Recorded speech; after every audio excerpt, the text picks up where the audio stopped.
রাধে রাধে বন্ধুরা, গোপাল সোনা চলল পুরী জগন্নাথ ধাম দর্শন করতে। প্রথমেই আমরা নীলাচলে চড়ে বসলাম। গোপাল সোনা রাস্তা দর্শন করতে করতে আমার সাথে বসে চলল জগন্নাথ ধাম। পুরীর পথে আমরা রওনা হলাম। গোপাল সোনাকে যেরকমভাবে নিয়ে যাই প্রত্যেকবার, ওই ঝুড়ির ওপরে বসিয়ে সাজুগুজু করে গোপাল সোনা কি সুন্দর আনন্দে যাচ্ছে। দেখো বন্ধুরা, সবাই দর্শন করো।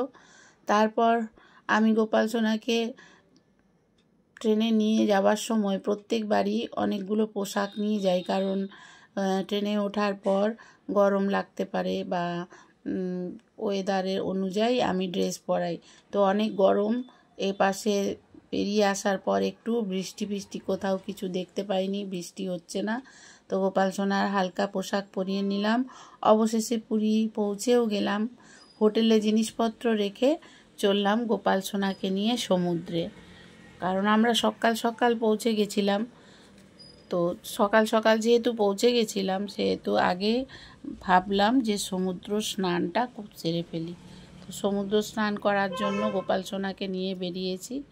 পথে গোপাল সোনাকে অনেকেই স্নান করে ফিরছিল, অনেকেই নিতে চাইছিল, আদর করতে চাইছিল।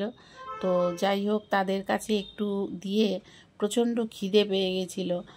সকালবেলায় তো পৌঁছে গেছি হোটেলে, তো খিদে পেয়ে গেছিলো।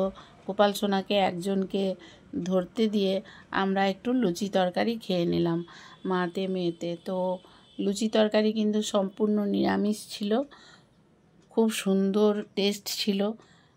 প্রথমে আমরা দুজনেই লুচি তরকারি খেয়ে নিলাম, কারণ সমুদ্র গেলে একটু দেরি হবে আর খিদেও পেয়ে গেছিলো। তাই আমরা লুচি তরকারি খাওয়ার পর তারপর আবার গোপাল সোনাকে নিয়ে রওনা হলাম সমুদ্রের উদ্দেশ্যে। তো রাস্তায় যেতে যেতে আরও একটু ভিডিও করে নিলাম, কত দোকানপাতি বসেছে দেখো। তারপর তোমাদেরকে দেখিয়ে দেব এখানে সমুদ্রের জগন্নাথ। প্রথমেই সমুদ্রে স্নান করতে গিয়ে জগন্নাথ দর্শন করো। অবশ্যই এখানে মন্দিরের কাজ চলছে, বনাবনি হয়েছে। এবার সমুদ্র দর্শন করো বন্ধুরা, তোমরা দেখো প্রচুর লোক।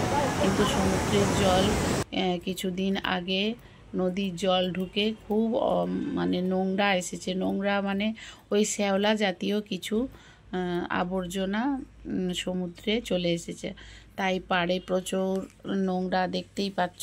আর জলটাতেও প্রচুর ভেসে ভেসে আসছে।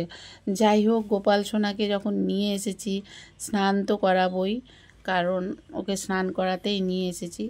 তাই একটু বসে বসে আগে গোপু সোনা সমুদ্র দর্শন করে নিক, তারপর আবার একটু স্নান করাবো।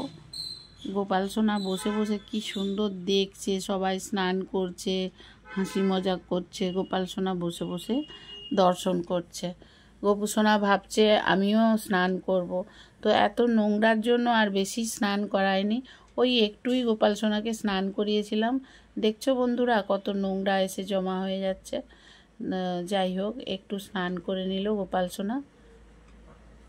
এবার স্নান করে যথারীতি বাড়ি এলাম। সবাই বলো রাধে রাধে।